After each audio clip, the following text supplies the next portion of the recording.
And we'll do a couple of tips for cruising, things we learned along the way. And listen, do yourself a favor, get you a pencil and a piece of paper. You're going to want to write some of this stuff down. Don't be afraid to pause and rewind, because there's stuff in this video tips that is really going to make your cruise a whole lot better, especially if you've never done one before. Now, Jackie found this one out at the last moment because we were getting ready to bring one. No Bluetooth speakers. If you try to bring a Bluetooth speaker on the boat, they're going to confiscate it from you and give it back to you when you leave the ship, and you're going to have to pick that up. So nothing Bluetooth.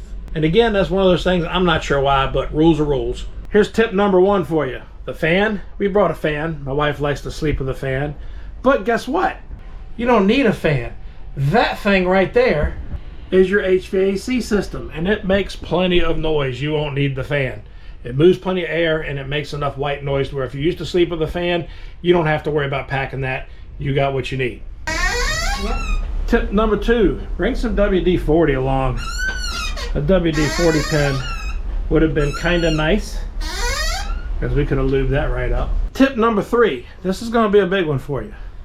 In the restroom, which is so nicely cleaned, that is your exhaust fan right there. The exhaust fan does an absolutely wonderful job, but these are not that big of cabins. They're big enough. So what I would say is, this is my wife's idea, get yourself an air freshener and watch this. Open it up when you need it. You guys know when you need it. Roll that over. And don't set it up here. Set it down here. Because there's an airflow at the bottom of that door, and it takes about 10 seconds, and this entire room is a heck of a lot more agreeable to be in. And another tip slash great idea of Jackie's is a bath mat. Buy yourself a cheap bath mat. They're like 10 bucks. You get this little towel. No big deal. The towel doesn't give you a lot of cushion, and it's pretty small. So instead of using yet another towel, bring yourself a bath mat. You can leave it, you can take it home with you, it doesn't matter. But that's a really nice thing to have in these little cabin heads that you have. All right, here's one more very important tip. You're gonna want to have this door open sometimes for the nice fresh air. So bring along a bungee. Check this out. Hook it to itself and around the doorknob. And there's usually something nearby that you can hook it to, and then you're good to go.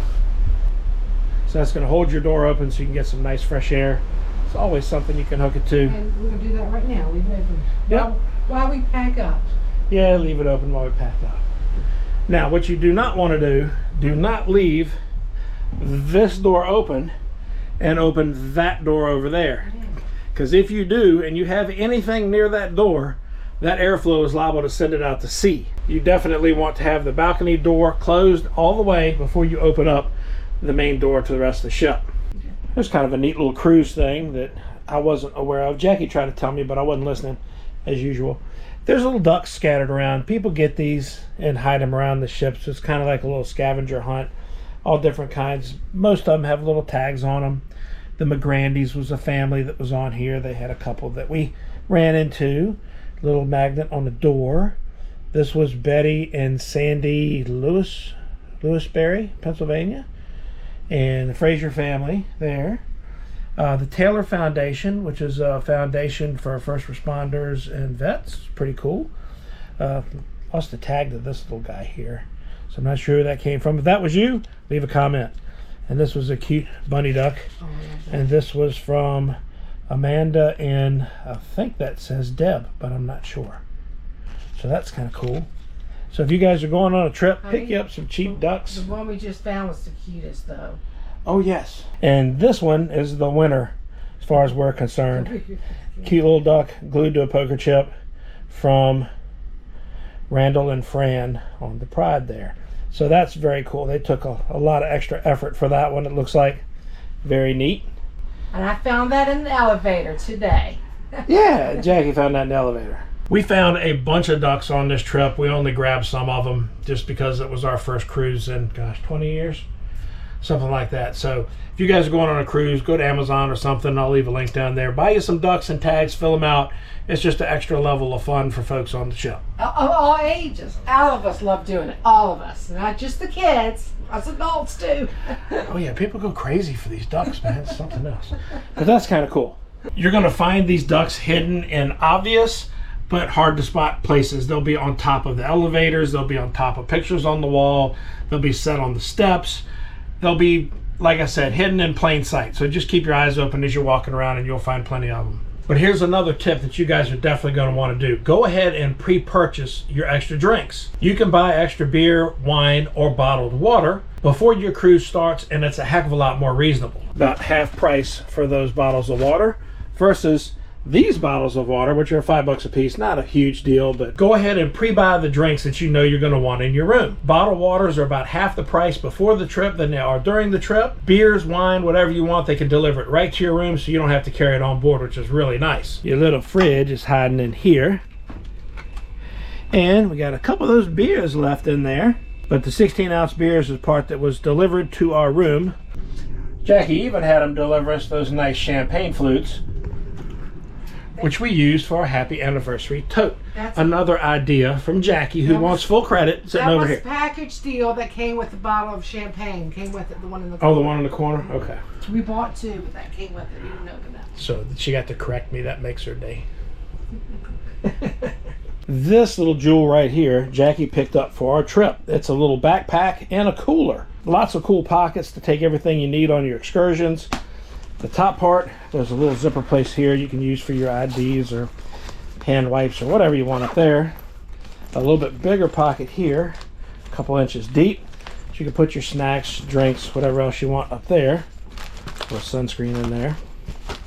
But here's the cool part. This part is a cooler. So you got a separated area here. You can put things up here that you need to keep relatively cool. Good place for your camera batteries and stuff. It's got a divider under that. The whole main area of this backpack is an insulated cooler.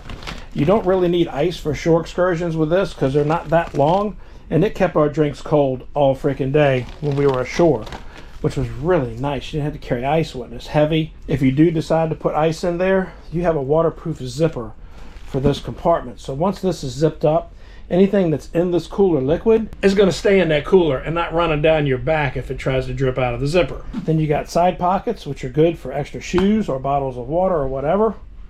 Thermoses, what have you. One on the other side there too. Got a nice big roomy pocket in here with an extra compartment there. Just lots of compartments in this thing. In the front, this helps insulate stuff.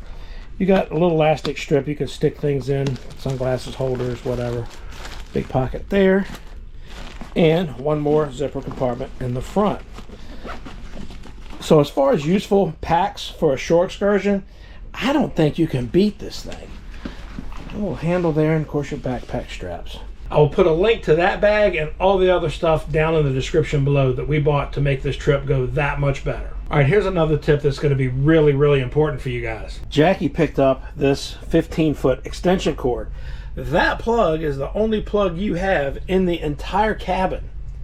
So if you're going to have extra devices to charge, which you know you will, or other things to plug in, she got this. It cannot be a power strip. It has to be just an extension cord.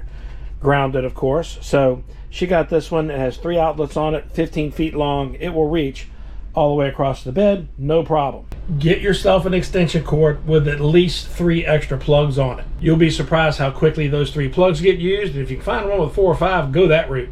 But remember, it can't be a power strip. They won't let you bring any power strips on the boat. And of course, the link to that one down in the description below the video. Fat pants are not an option. The buffets are amazing. If you guys think we missed any tips in this video, please leave them down in the comments below. And you guys watching it, don't forget to check the comments out and see what we didn't have in this video.